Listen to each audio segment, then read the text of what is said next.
Android TV misses some basic features, like a proper app drawer, easy APK installation, and even a simple on-screen clock.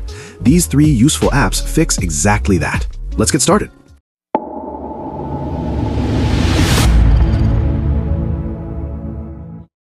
Number 1 Desktop Launcher works as a complete app drawer for Android TV. It shows all installed apps, including side-loaded and hidden apps that don't appear in the default launcher. Very useful after installing the app. Number 2, APK Installer makes side-loading apps easy on Android TV. It finds APK files from storage or USB and installs them with a TV-friendly interface. You can uninstall app and manage your all apps. Number 3 TV Overlay adds a simple clock overlay to your TV screen. The clock stays visible in the corner while you watch videos or use apps. Simple, lightweight, and surprisingly useful.